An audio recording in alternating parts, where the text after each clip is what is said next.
जय। सदगुरु श्री कबीर साहेब की जय। विश्व वंदनीय संत सम्राट बंदी छोर सदगुरु श्री कबीर साहब जी, मेरे हृदय मंदिर के आराध्य परम पूज्य सदगुरु श्री महंत साहब जी, पूजा के योग्य सभी संत समाज में चरण कमलों में सिर झुका के तेरे बार बंदी करता हूँ। बोलिए श्री सदगुरुदेव की जय। सदगुरु श्री कबीर साहब जी ने सत्य न्याय निर्णय का उपदेश दिया है, भवबंधनों से छूटने का। किसी को भी फंसने का उपदेश नहीं दिया, धोखे में पड़ने का नहीं दिया। और चेतन पूजा बताई है, जड़ पूजा नहीं। और जो निर्गुण निराकार अगम अपार जो ईश्वर परमात्मा बताया है, ये भी सदगुरु श्री कबीर साहब ने स्वीकार नहीं किया। कहा ये आप लोगों की भूल है। सदगुरु ने कोई कसर तो नहीं छोड़ी। फिर भी यदि लोगों के अंदर भ्रम रह जाए तो सदगुरुदेव का कोई दोष नहीं। श्री निर्मल साहब जी ने भी कहा है, अपनी किताबों को सबने कुदरती कहते हैं, आसमान से गिर पड़ती। यस, साहब कहते हैं कि देखो कैसी कैसी बातें हैं। कहते ये किताबें कुदरती हैं, आसमान से गिर पड़ती है। तौरेत, इंजील, जबूर, फुरकान, ये चारों किताबें और आसमान से गिरी। ऐसा इन लोगों के अंदर भ्रम चल रहा है, ये धोखा चल रहा है। साहब कहते हैं ये धोखा बहुत बड़ा धोखा है। आसमान में क्या कोई फैक्ट्री खुली है कि कोई प्रेस लगी है, कोई लिखने वाला बैठा है? ये सब बेकार की बात है। अपनी किताबों को सबने कुदरती कहते हैं, आसमान से गिर पड़ती। और हिंदू कहते हैं वेद आसमान से गिरे और पुरुष के मुख से गिरे। कहीं कहते हैं ब्रह्मा ने लिखे, ब्रह्मा के मुख से निकले। कहीं कहते सूर्य, वायु, अंगिरा, अग्नि ने लिखे। इनका कोई ठिकाना ही नहीं है। बिना ठिकाने के लोग धोखे में अपना समय निकालते रहते हैं। साहब कहते हैं भैया ये सारी लेखनी मनुष्यों की है, नाना कला कल्पना है मनुष्य की, और तुम्हारी नहीं तो तुम्हारे अनुज की, और किसकी होगी? आसमान से गिर पड़ती हैं। इस सारी बीमारी को दूर करो। ऐसा नहीं होता है। बिना पैरों के परमात्मा चलता है, बिना आंखों के देखता है, बिना कानों के सुनता है, बिना हाथों के लेता देता है। ये सारी बीमारी को अपने अंदर से निकाल दो। यदि अपना सुख चाहते हो, शांति चाहते हो, यदि उद्धार कल्याण चाहते हो तो भ्रम को दूर कर दो। यदि भ्रम को दूर नहीं करोगे तो अंत समय पे आपको पछताना पड़ेगा। सारी सृष्टि का कर्मकर्ता कुदरती, तो जीव माया नहीं देख पड़ती। अरे भाइयों, आप विचार तो करो। विचार करते नहीं हो और कुछ का कुछ बोलने लगते हो। जिस प्रकार से शराबी पी करके कुछ का कुछ बोलने लगता है, इसी प्रकार से आप लोग भी धोखे में पड़े हुए हो। सारी सृष्टि का कर्मकर्ता कुदरती। यदि सारी सृष्टि का कर्म कोई ईश्वर ब्रह्म परमात्मा करता है तो जीव माया नहीं देख पड़ती। तो न माया कोई काम, न जीव का काम, उसी के द्वारा सारा काम चलता रहता। फिर क्या जरूरत थी धन की, संपत्ति की? और विचार सबके न्यारे न्यारे क्यों होते हैं? कोई सवाल ही नहीं। बस वही चलाता रहता अपने आप सारी सृष्टि को। बच्चे भी डांटता रहता, समय पर वो मर भी जाते, उठा लेता, करता रहता। क्योंकि वो ही सबका हकदार है, सबका नियंता है, तो वही सब देख लेता। लेकिन ऐसा नहीं होता है। ये सारी बेकार की बातें, बिना कारणों का जो कार्य बनावे, सोई खेल प्यारे कुदरती कहावे। सदुदेव कहते हैं कि बिना कारणों का जो कार्य बनावे, जो बिना कारण के ही कार्य बना दे, वो कुदरती है। तो ये अपने आप जो होता रहता है, इसमें ईश ब्रह्म परमात्मा की कोई जरूरत नहीं है किसी प्रकार से। अपने आप आकर्षण वायु के द्वारा पानी ऊपर जाता है, प्रेरक वायु के द्वारा इकट्ठा हो जाता है, शोषक वायु के द्वारा नीचे गिर जाता है, बिना कारणों का जो कार्य बनावे। तो बिना कारण के तो कार्य होता नहीं, तो इसलिए जगत अनादि है, ये कुदरत, ये सारा संसार अनादि है। इसको बनाने वाला दूसरा और कोई नहीं है। सोई खेल प्यारे कुदरती कहावे। कोई कुदरत, कोई परमात्मा मानना, ये सब ढोंग है, ये सब भूल है। इस भूल को दूर करो। लोग गाते रहते हैं, कुदरत के बलिहार प्रभु जी तेरी, कुदरत के बलिहार, कुदरत के बलिहार प्रभु जी तेरी, कुदरत के बलिहार।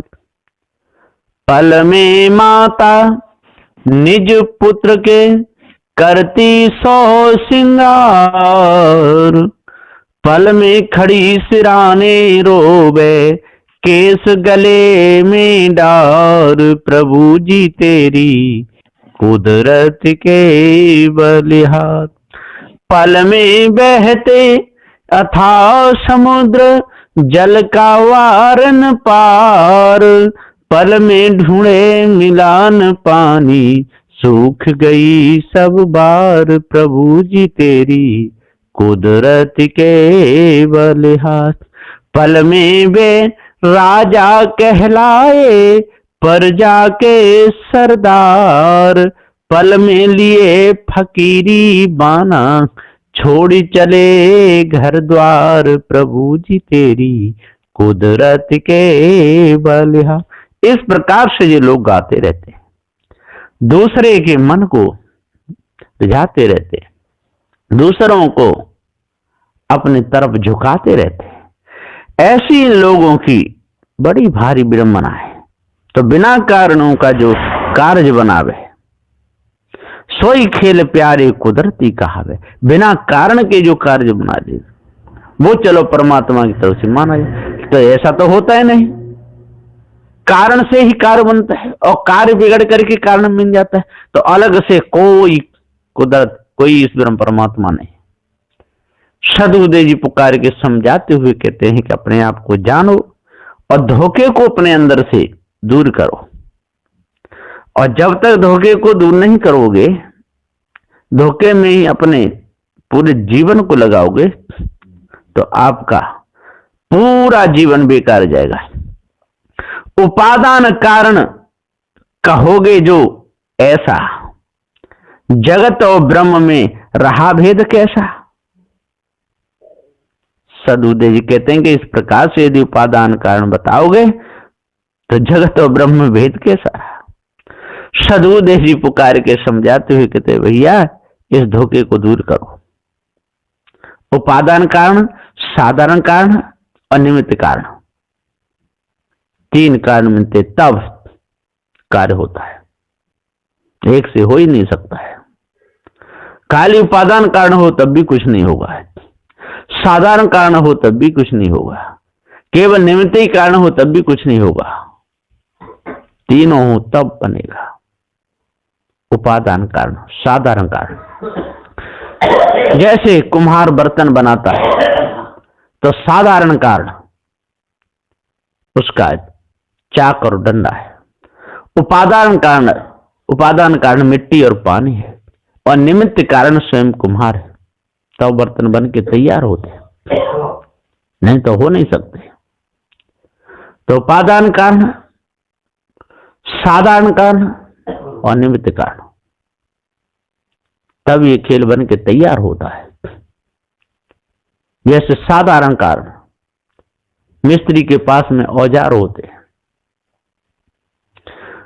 उपादान कारण, उसमें लकड़ी, लोहा, बोल्ट ये सब होते हैं। और निमित्त कारण स्वयं वो मिस्त्री कारीगर होता है, तब कार बन के तैयार होता है, नहीं तो हो नहीं सकता है। इसी प्रकार से साधारण कारण, उपादान कारण और निमित्त कारण। निमित्त कारण ये चेतन जीव है, और साधारण कारण और उपादान कारण ये रज और वीर है, और साधारण कारण माता और पिता। तब ये बन करके तैयार होता है पूरा। साधारण कारण, उपादान कारण और निमित्त कारण, ये तीन मिलते हैं तब सब कुछ होता है, नहीं तो हो नहीं सकता। उपादान कारण कहोगे जो ऐसा, तो जगत और ब्रह्म में रहा भेद कैसा?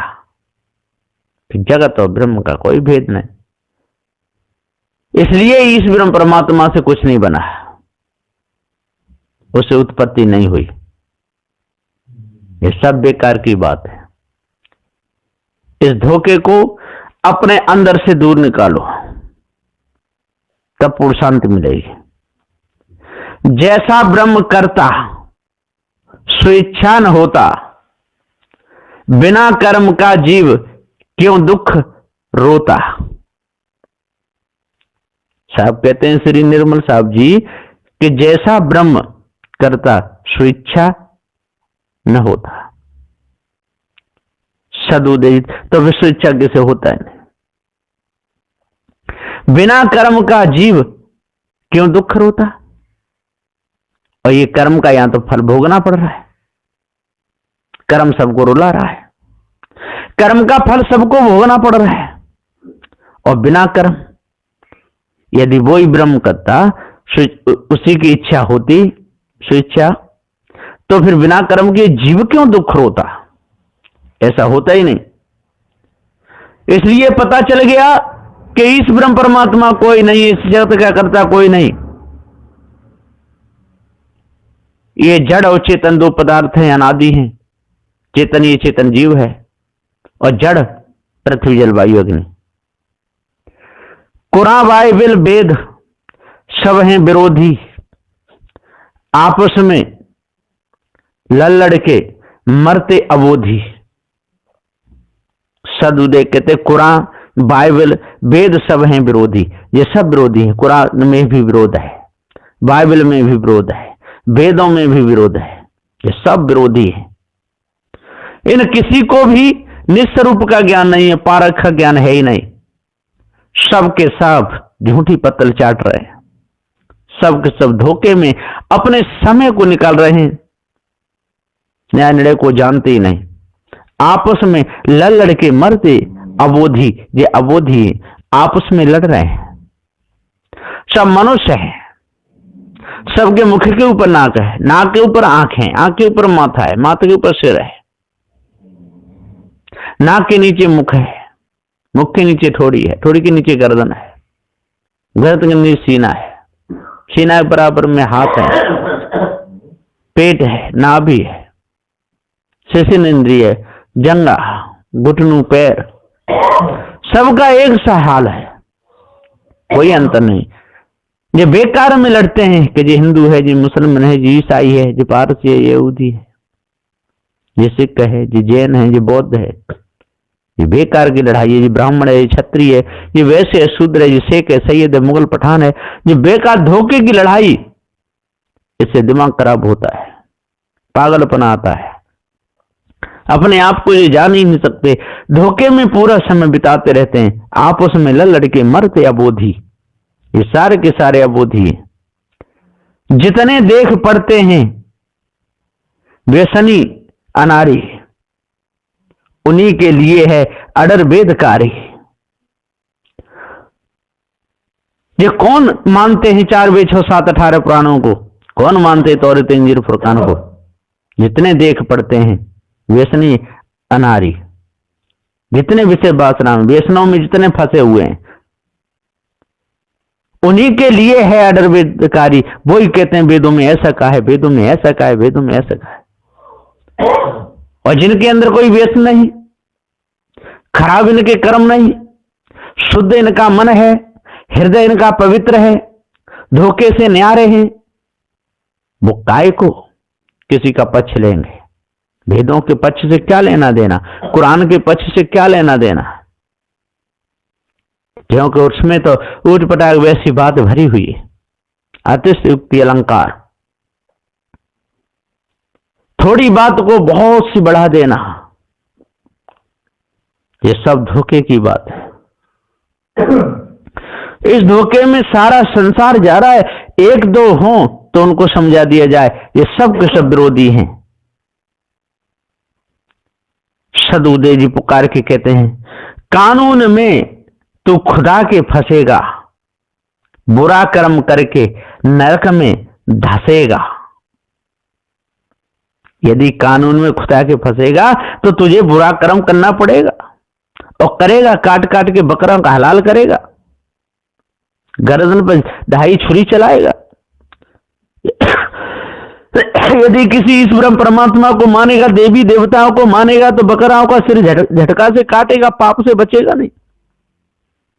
यदि इन मुसल्लों की बात मानेगा तब भी पाप में फंसेगा, और हिंदुओं की बात मानेगा तब भी पाप कर्म करेगा। कानून में तू खुदा के फंसेगा, बुरा कर्म करके नरक में धंसेगा, किसी प्रकार से बच नहीं सकता है, दुख भोगना ही पड़ेगा। बुरा कर्म करना शुरू से बुरा है, अपयश और निंदा और चिंता बुरा है। बुरा कर्म करना शुरू से ही बुरा है, सबने बुरे कर्म को बुराई कहा है, लेकिन इन लोगों ने खुदा की आट ली, ईश्वर परमात्मा की आट ली, देवी देवताओं की ओट ली, इसलिए बुरे कर्म कर रहे हैं। यदि ये सारी आड़े हट जाएं, ये सारी भीतें हट जाएं, तो बुरा कर्म कैसे होगा? होगा ही नहीं। तो बुरा कर्म करना शुरू से बुरा है, इसलिए चोरी, हिंसा, व्यभिचार को त्याग दो और जी ईश्वर परमात्मा की कल्पना त्याग दो। अपयश और निंदा और चिंता बुरा है, ये सारा ढोंग धतूरा इसको दूर करो। रोगाद, दरिद्रता, गर्मी और परमा, वर्णाश्रम धर्म छूटा लहरमा। सदुदय जी कहते हैं रोगाद, रोग जो भी आता है अपने कर्मों से आता है, दरिद्रता है अपने कर्मों की है, गर्मी है जो सब मौसम की है, परमा ये सब जितना भी होता है ये सब अपने कर्मों का हिसाब है, और अनादि ये जगत है, जड़ चेतन दोनों अनादि है। वर्णाश्रम धर्म छूटा लहरमा। सदुदय जी पुकार के सब सारी मन की लहरें क्या है? वर्णाश्रम, ये धर्म जितना भी है ये सारा धोखा है। जब तक हम अपने आप को नहीं जानेंगे, धोखे को नहीं त्यागेंगे, तब तक हमारे मन के विकार दूर हो नहीं सकते। प्रत्यक्ष देखो बुरा कर्म करके होगा सुखी कौन? जीव पाप करके कौन होगा पाप करके सुखी? कोई नहीं हो सकता है। प्रत्यक्ष देख लो बुरा कर्म करके, चांद पे जूते पड़ेंगे, आंख फूट जाएंगे, हाथ कट जाएंगे, पैर टूट जाएंगे, पकड़े गए तो जेल की हवा खानी पड़ेगी, आजीवन हो सकती है, देशद्रोही का वो लगा देते हैं। तो सदुदय जी पुकार के समझाते हुए कहते हैं अभी बहुत से जेल में पड़े हैं, बेचारे सड़ रहे हैं जेल में। हाँ, सुख कितना भी मिलता हो, सुविधा कितनी भी मिलता हो, फिर भी है तो जेल। तो प्रत्यक्ष देखो बुरा कर्म करके और होगा सुखी कौन? जीव पाप करके कोई भी सुखी नहीं हो सकता। इसलिए भाइयों पाप कर्मों को बंद करो, मारना काटना बंद करो, चुगली निंदा बंद करो, बुरे कर्म करना बंद करो, और जितने पूर्वजनों बुरे कर्म करे उनको त्याग दो। आज उस परंपरा को मत अपनाओ, नहीं तो आपकी बहुत बुरी गति होगी, मारे जाओगे, बचोगे नहीं। बस इन्हीं वचनों के साथ में मैं अपनी वाणी को विराम देता हूं। बोलिए श्री सद्गुरुदेव की जय।